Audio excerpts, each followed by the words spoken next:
anak-anak soleh-solehah. Assalamualaikum warahmatullahi wabarakatuh. Bagaimana kabar kalian hari ini? Bu Guru berharap semoga kalian selalu dalam keadaan sehat dan selalu dalam lindungan Allah Subhanahu wa Ta'ala.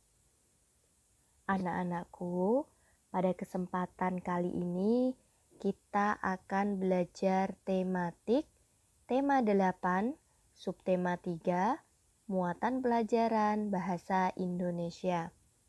Sudah siap untuk belajar? Perhatikan Bu Guru ya. Menentukan peran tokoh dalam teks fiksi. Teks fiksi dibuat oleh penulisnya berdasarkan imajinasi penulis yang dihubungkan dengan peristiwa sehari-hari. Isinya pun bukanlah sebuah kejadian nyata.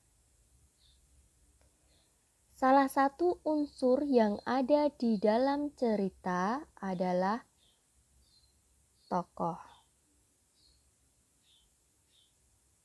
Berdasarkan peran di dalam teks fiksi, tokoh dibedakan menjadi dua. Yang pertama adalah tokoh utama. Yang kedua adalah tokoh tambahan. Apa itu tokoh utama? Tokoh utama merupakan tokoh yang senantiasa diceritakan sepanjang cerita dan tokoh yang mempengaruhi alur. Sedangkan tokoh tambahan yaitu tokoh yang mendampingi tokoh utama dan hanya muncul sesekali dalam alur dan konflik. Jadi, yang sering muncul dalam suatu cerita itu disebut tokoh utama, sedangkan yang munculnya hanya sesekali itu adalah tokoh tambahan. Menentukan watak tokoh dalam teks fiksi. Teks fiksi memiliki tokoh utama dan tokoh tambahan.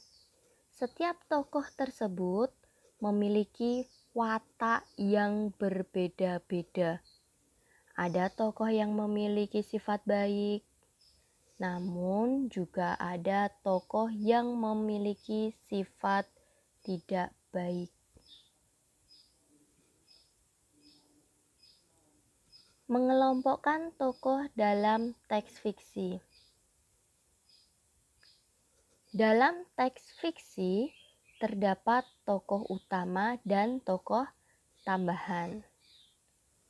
Di dalam cerita, tokoh utama tersebut dikelompokkan kembali menjadi tokoh protagonis dan tokoh antagonis. Apa itu tokoh protagonis? Apa itu tokoh antagonis? Perhatikan ya.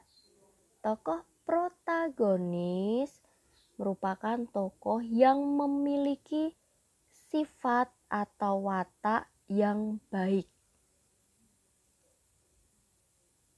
Sedangkan tokoh antagonis merupakan tokoh utama yang memiliki sifat atau watak tidak baik. Bu Guru ulangi ya.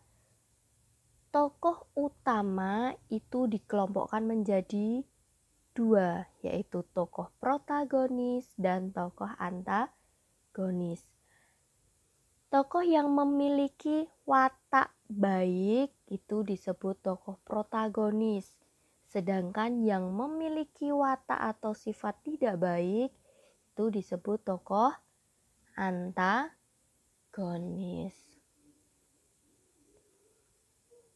Untuk lebih memahaminya, memahami materi yang Bu Guru sampaikan,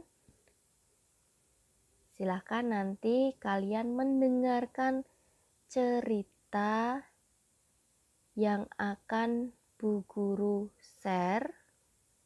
Kemudian nanti kalian cari atau kalian tuliskan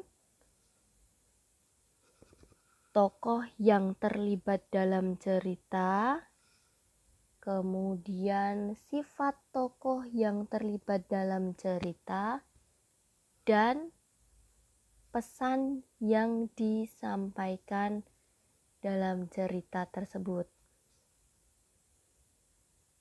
Cukup sampai di sini yang dapat Bu Guru sampaikan, kurang lebihnya mohon maaf. Wassalamualaikum warahmatullahi wabarakatuh.